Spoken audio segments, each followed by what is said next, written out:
You have been taught a lie your entire life. You have been searching for a power outside of yourself, begging a distant God in the sky for the scraps of what you desire. I am here to tell you that this very seeking is what has hidden the truth from you. The power you seek in the external world does not exist there. It never has. There is only one power, one presence, and you are not separate from it. It is the I Am that you are. Most never discover this. They live and die, only touching the surface of their own being, never plumbing the depths of the infinite consciousness that is their true identity. They try to manifest from a place of lack, and so they receive only more lack. Today, we shall turn within. We shall move from the theory of truth to the actual experience of it. We will silence the beggar at the gate and awaken the king upon the throne. We will speak of the I Am not as a phrase, but as the very creative fiat of your being, the only cause and substance of all that appears in your world. If you are ready to move beyond words and into the realization that transforms your entire life, then you must participate in this sacred work. Give your attention completely, for this is not a lecture. It is a transmission into a new consciousness.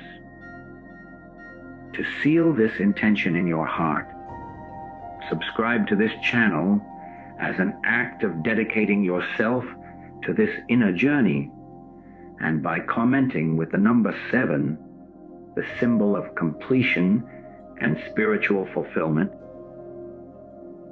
you affirm your readiness to move from the outer court into the inner sanctuary of your own being. For your entire existence, you have been operating under a fundamental misconception, a cosmic error that has colored every desire, every prayer, every moment of seeking. You look at a mountain and see an obstacle to be moved by a power beyond you. You face an empty bank account and perceive a void to be filled by some external agency. A new job, a lucky break, a benevolent force in the universe. You experience a sickness in the body and immediately cast your gaze outward for a healer, a medicine, a cure. This is the lie. This is the great illusion that perpetuates the very state of lack you are trying to escape. The error is not in the desire for the mountain to be moved, for the account to be full, for the body to be whole. The error is in the direction of your gaze. You are looking outward when the only conceivable point of origin for any power, any presence, any reality is within. Consider the simple yet profound mechanism of a projector in a cinema. The images on the screen appear vast, compelling, and utterly real. They can evoke terror or joy. You see a lion roaring, and you feel a primal fear. You see a vast desert, and you feel a sense of isolation. Now, imagine if you were to become completely mesmerized by that screen. You see the lion, and, in your fear, you run up to the screen and try to paint over it. You see the desert, and you try to spray it with water to create an oasis. This is the absurdity of trying to change your life by manipulating the external world. The screen is not the source of the images. It is merely the surface upon which they are displayed. The source is the projector, the single point of light from which all the varied forms emanate. Your life, as it appears, your relationships, your health, your finances, Your circumstances is that screen. It is the effect, the projection. To try and fix your life by wrestling with the effects is as futile as trying to alter a movie by touching the screen. You will leave fingerprints. You may even tear the fabric, but you will never, ever change the film. The film is in the projector. And the projector is your own consciousness, the I am that you are. This is not a philosophical metaphor to be appreciated intellectually. It is a functional, mechanical truth of existence. Your I am consciousness is the only projector you possess, and it is casting the picture of your life onto the screen of experience with unerring accuracy. Every thought, every deeply held belief, every persistent feeling is a frame in that film. When you wake up feeling anxious and powerless, you have loaded a film of anxiety and powerlessness. The day then unfolds as a perfect expression of that state. The traffic is infuriating. The boss is demanding. The news is frightening. You believe the world is doing this to you, but the world is only the screen. You are the one who loaded the film. You are the operator of the projector. Most of humanity lives its entire life screaming at the screen, pleading with the screen, trying to negotiate with the screen, completely unaware of the machine in the booth at the back of the room. They are trying to manifest by changing what is already projected, which is an impossibility. True manifestation is not the act of altering the image on the screen. It is the sacred responsibility of changing the film in the projector. Let us bring this down to the most practical level. You want to manifest a harmonious relationship. The common approach is to go out into the world, to search, to swipe, to present a curated version of yourself, to try and convince another person to fill the loneliness you feel inside. This is trying to paint a new image on the screen. It may work for a time, but it is fragile, because the film inside your projector is still one of lack, of incompletion, of need. That film will eventually project itself, and the relationship will reflect that inner state back to you through conflict or dissolution. The radical, true approach is to turn away from the screen entirely. You go into the projector room of your own I am awareness. You sit in the silence and you consciously change the film. You do not just affirm, I am loved. You dwell in the very quality, the very substance of love itself.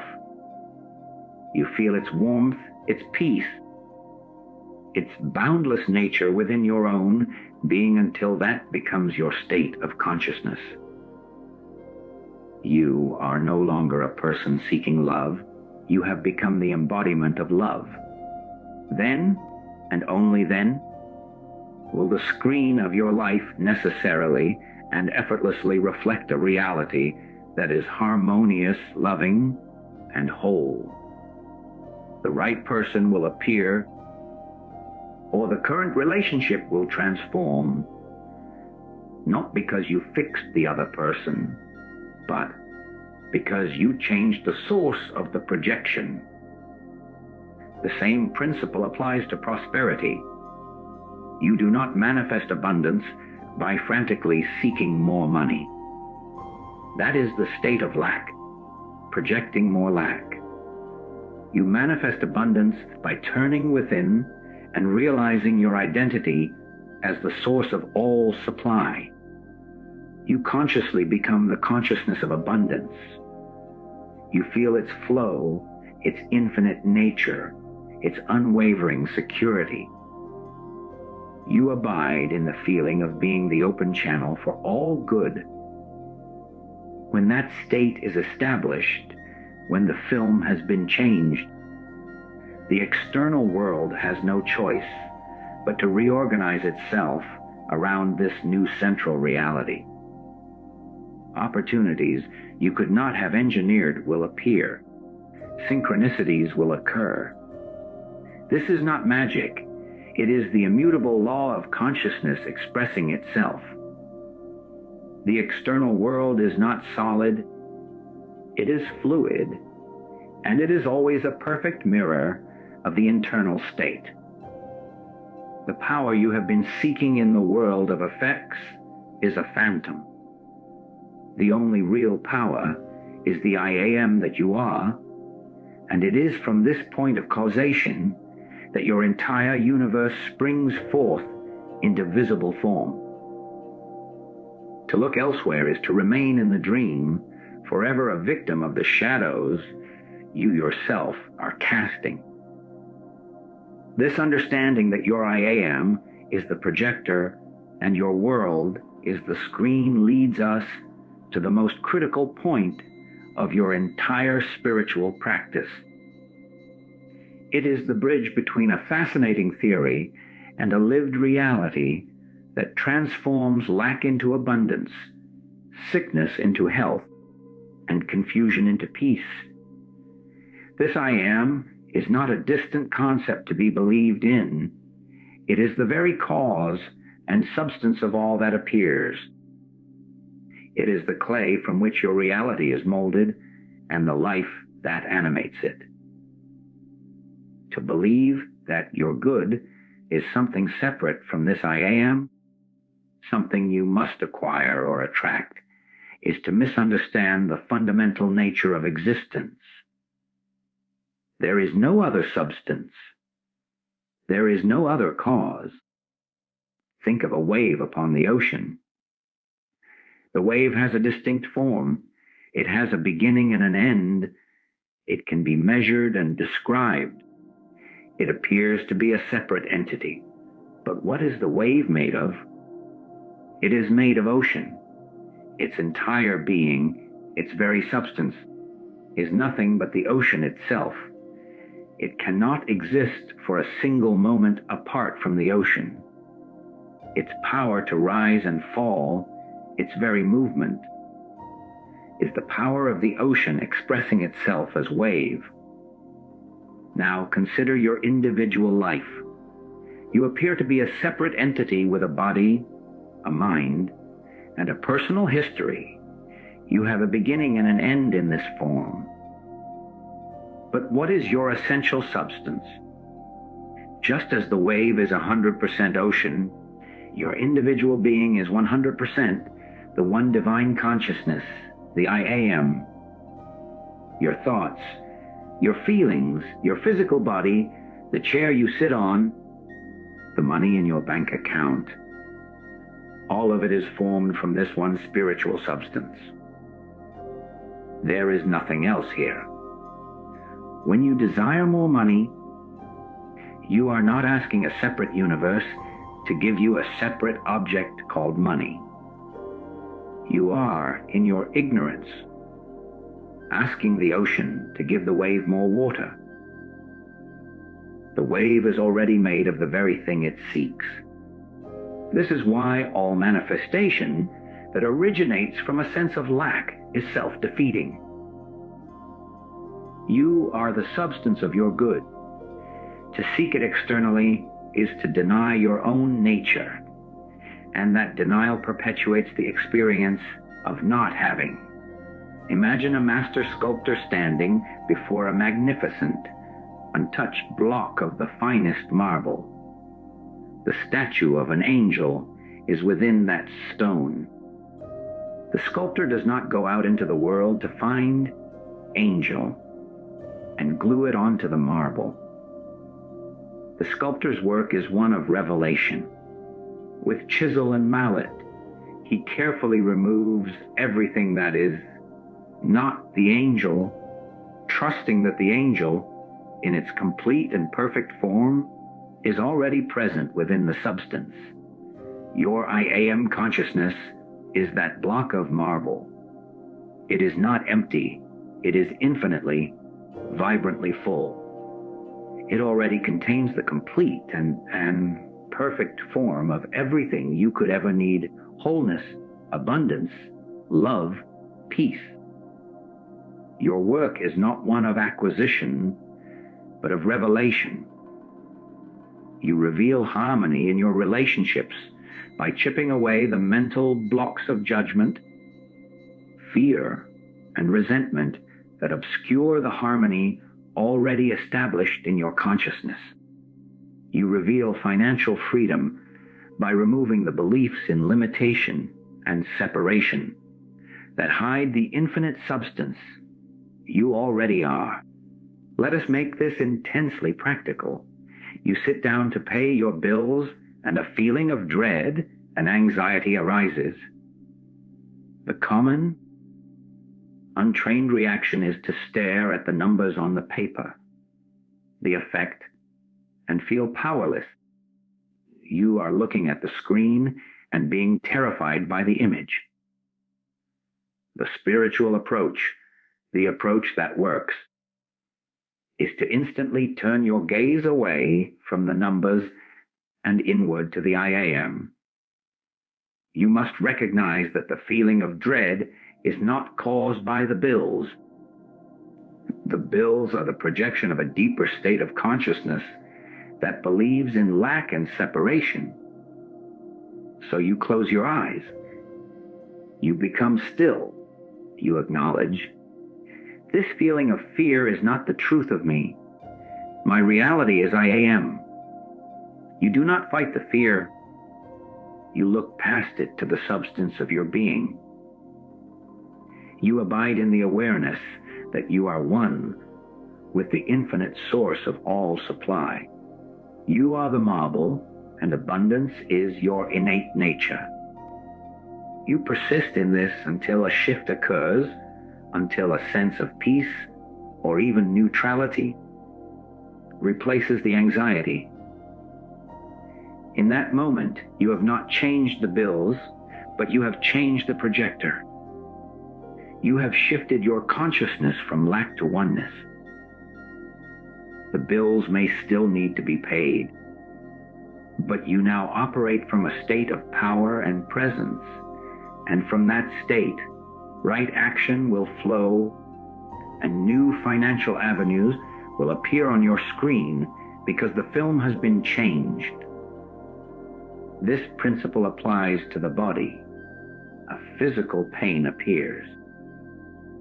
The human reaction is to focus entirely on the pain, to fight it, to fear it, to see it as an enemy that has attacked you.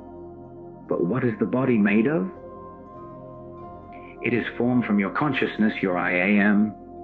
It is an effect, not a cause. To focus on the pain is to worship the effect. The healing work is to turn within, to the I am, to the cause. You quietly acknowledge, this appearance of pain is not the truth of my being. My body is formed from the one divine substance, which is whole, perfect, and harmonious. You do not deny the sensation, but you deny it reality and power apart from your consciousness. You rest in the truth of your being as spiritual substance, and you let that consciousness permeate your awareness. As you abide in this truth, the body, which is the perfect and obedient servant of consciousness, has no choice but to reorganize itself to reflect this higher reality. The pain may dissolve, or the right healing modality may be revealed to you, but the healing is always from the inside out. The I am is the only cause, and the I am is the only substance. When you know this, you are no longer a victim of a capricious world. You are the masterful sculptor of your own experience, revealing the perfection that has been there all along. To know that the I Am is the only cause and substance is to possess the ultimate secret of the universe, yet for most, it remains a beautiful theory, a Sunday truth that feels distant from the Monday morning crisis. This gap between knowing the truth and living the truth is the only distance you will ever need to cross. It is the journey from the outer court of intellectual understanding into the inner sanctuary of actual experience. You can read every book, recite every principle, and yet if this remains a philosophy and not a felt reality, your world will not change. The screen will continue to show the same old pictures because the film in the projector has not been touched. The transition from theory to experience is not an intellectual leap. It is a profound shift in attention, a deliberate turning within that you must practice until it becomes the very breath of your being. Consider the difference between reading a detailed description of the taste of honey and actually tasting it. You can study its chemical composition, its color, its viscosity. You can read 1,000 poems about its sweetness. You can believe with all your mind that honey is sweet. But this belief is a hollow echo compared to the direct, immediate, and undeniable knowing that floods your senses the moment you place a drop of it on your tongue. That knowing does not come from outside information. It comes from an intimate, personal encounter with the substance itself. Your spiritual work is to move from the description of God, from the theory of the I Am, to the direct taste of it. You must move from believing you are one with infinite consciousness to actually feeling that oneness as the very fabric of your being, more real than the chair you are sitting on. This is where the majority falter. They treat prayer and meditation as a process of sending requests out into the void, hoping something will hear them. They sit in silence, but their attention is still outward, waiting for a feeling, a vision, a sign. This is not turning within. This is a more subtle form of seeking in the external world. True meditation is the conscious and deliberate withdrawal of your attention from the world of effects, from the problems, the desires, the sensations, and its resting place in the I Am, in the cause, with no other goal than to abide there. You are not waiting for anything. You are not seeking an experience. You are simply being what you are. You are tasting the honey. In the beginning, the mind will ribble. It will scream about the bills that are due, the conflict that awaits, the pain in the body. Your work is not to fight these thoughts, but to see them for what they are, pictures on the screen. You acknowledge them, and then you gently, but firmly, return your gaze to the projector. You sink back into the awareness that is aware of these thoughts. You rest as the I Am. Let this become practical in a moment of conflict. Your partner says something that triggers anger in you. The untrained consciousness immediately becomes absorbed in the emotion. It justifies the anger. It formulates a cutting response. It projects the entire painful history onto the screen of the present moment. This is living as theory. The theory that you are a separate person who has been wronged. The practiced consciousness, the one moving into experience, does something that seems illogical to the human mind. In that very moment of provocation, it remembers to turn within. It does not engage with the anger, for that is to look at the screen. Instead, it turns to the I am and asks, "What is this anger? It is a sensation arising in me. But what am I?" You feel the heat of the emotion, but you do not become it. You place your attention on the silent, aware presence that is witnessing the anger. You abide there. You taste the I am even amidst the storm. This is not suppression, it is transcendence. From that place of centered awareness, a response may or may not be necessary, but if it comes, it will come from a state of power and clarity, not from reactive emotion.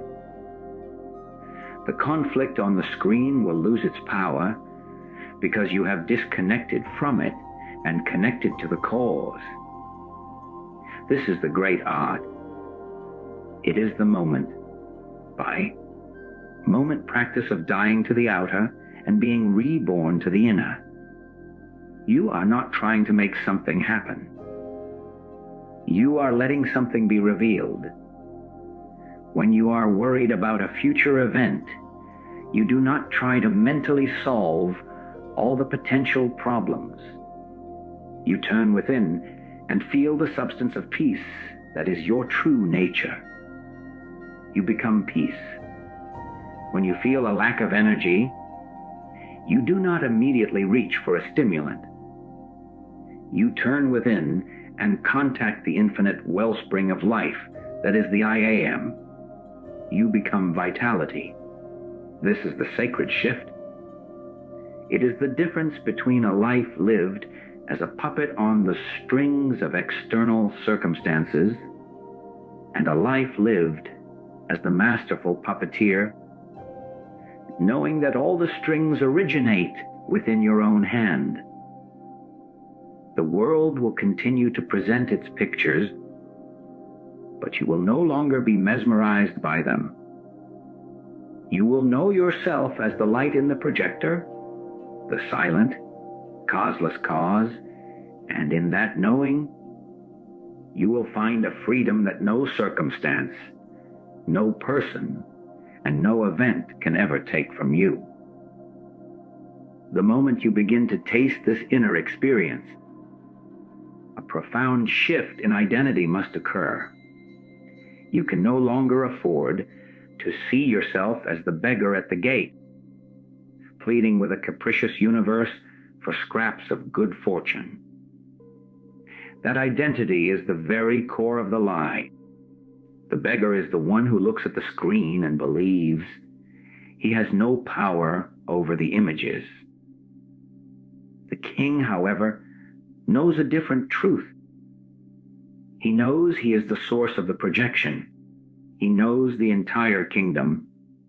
Every experience, every relationship, every particle of supply emanates from his own consciousness. The journey from theory to experience is, in its essence, the dethroning of the beggar and the awakening of the king. It is the realization that you are not a powerless effect, but the sovereign cause of your own world. This is not a call to arrogance, but to the most profound humility. The humility to accept the responsibility of your own divinity. The beggar mindset is comfortable because it absolves you of responsibility. If your life is a mess, you can blame the economy, your parents, your partner, or God. The king has no one to blame. The king understands that every condition in his experience is a perfect reflection of the state of his own consciousness. This is the ultimate responsibility. When you see lack in your world, the king does not complain.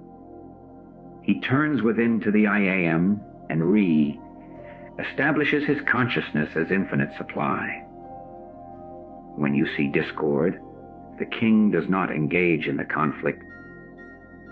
He retreats to the inner throne room and abides in the consciousness of harmony until that harmony is outwardly expressed. Think of your mind as a kingdom. The senses are the messengers, constantly bringing reports from the outer world.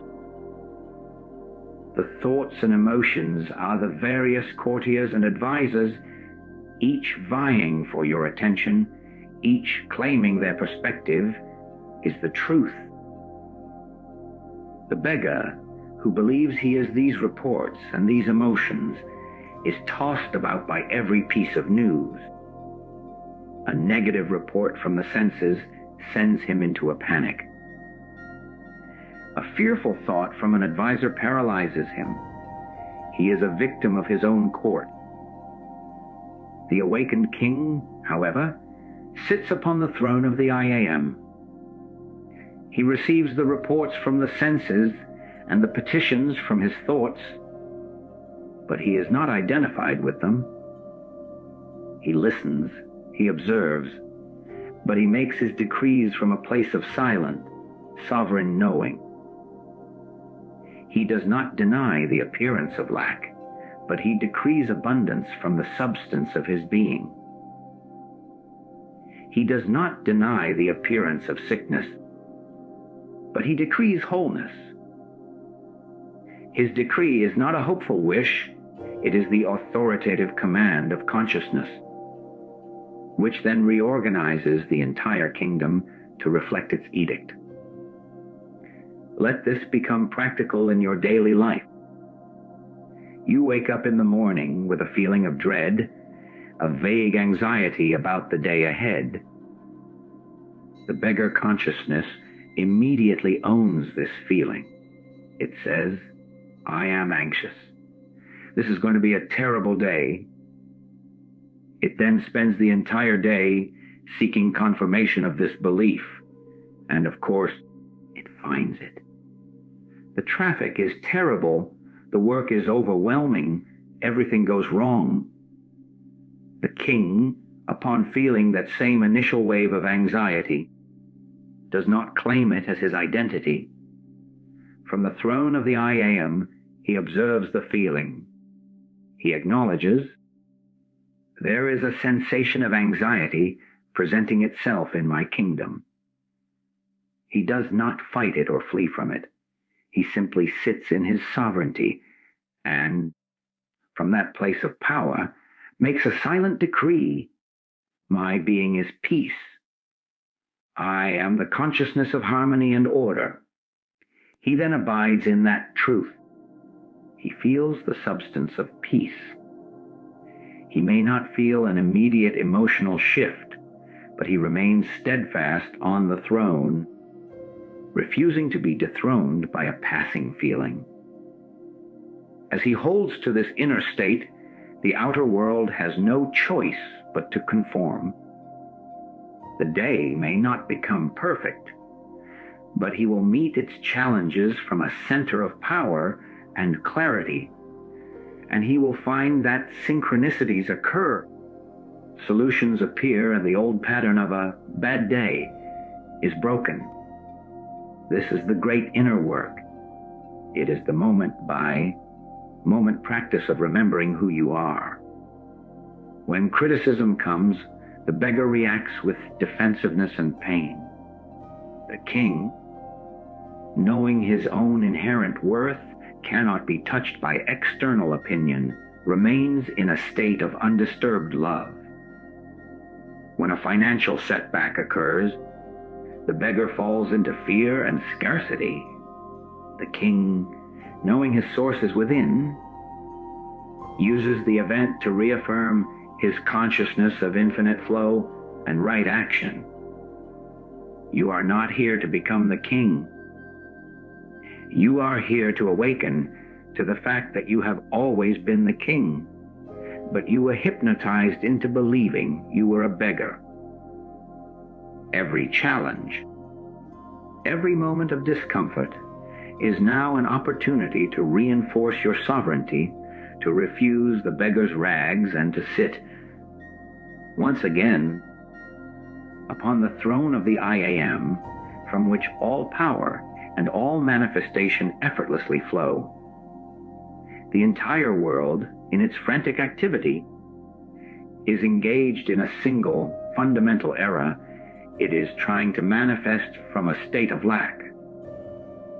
This is the primary reason for all failure, all frustration, and the perpetual cycle of seeking but never truly finding. The beggar, believing he has nothing, holds out his empty bowl and begs for it to be filled. His very posture, his entire consciousness, is one of emptiness and need. The universe, which is nothing but a mirror, can only reflect back to him more emptiness, more need. This is the immutable law. You cannot manifest abundance from a consciousness of poverty. You cannot manifest health from a consciousness of sickness. You cannot manifest love from a consciousness of loneliness. The state of lack, when held in mind, is a powerful creative force. It creates more lack. This is the great trap that ensnares nearly every seeker. You desire a new car because your current one is unreliable, a constant source of stress and financial strain. Your desire is born from the feeling of lack. You then visualize the new car. You affirm its arrival. But all the while, the underlying fuel for your creative engine is the anxiety and frustration you feel about your current situation. You are, in effect, holding a picture of a feast in your mind while your heart is screaming, "I am starving." The creative power of your I Am consciousness responds not to the picture you are holding, but to the visceral feeling that is energizing it. It responds to the starvation, not the imagined feast. And so it manifests more situations that make you feel the starvation even more acutely. The car continues to break down, the repair bills mount, and the new car remains a distant dream. You have been trying to use the power of I Am against itself, attempting to create fullness from an active state of emptiness. True manifestation is not an act of creation from nothing. It is an act of recognition and emergence from the infinite substance of what you already are. You are not a hollow vessel that needs to be filled with good. You are the very substance of good itself, presently obscured by a mistaken identity. The work, then, is to shift your sense of self from the beggar, who lacks, to the king, who is the source. You do not manifest a harmonious relationship by focusing on your loneliness. You must first become the embodiment of love and completeness within yourself. You sit in the silence and you do not beg for a partner. Instead, you turn within and you feel the quality of love. You let it well up from your own I Am nature. You become so saturated with this feeling that you are no longer lonely. You are love itself. From that state of fulfilled being, a relationship must appear, for the world is now reflecting your inner reality of wholeness. Apply this to prosperity. The moment you feel the grip of financial fear, you must recognize this as the beggar's consciousness. To then try and manifest money from that state is spiritual lawlessness.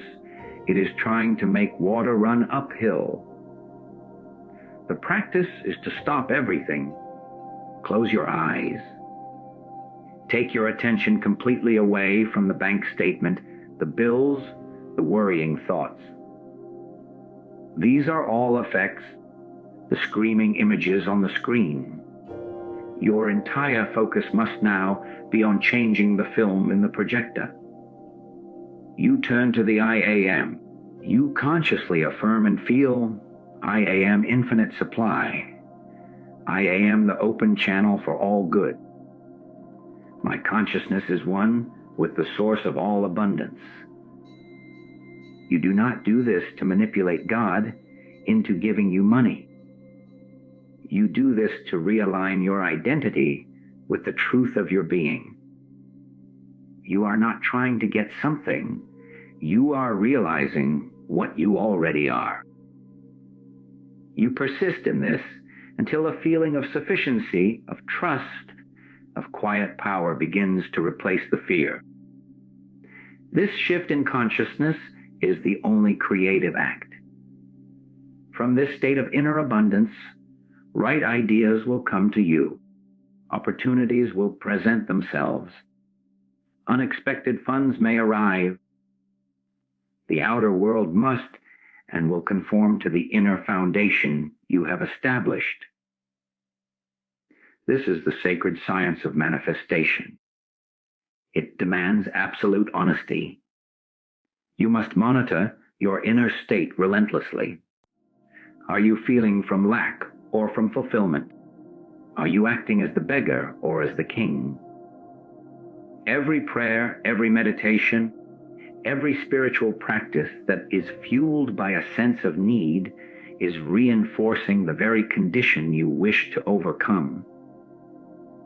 The power is immense, but it is neutral. It will create from whatever consciousness you are abiding in. Stop asking the universe for what you lack. Instead, become within yourself the very thing you desire to experience. Become abundance. Become health. Become peace. Become love. Abide in the I am as that finished state.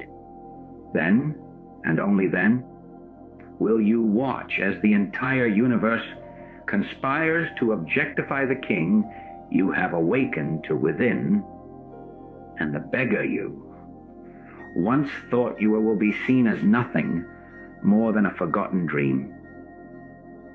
This entire journey culminates in a single life, altering imperative the conscious, continuous return to the inner sanctuary of your own being.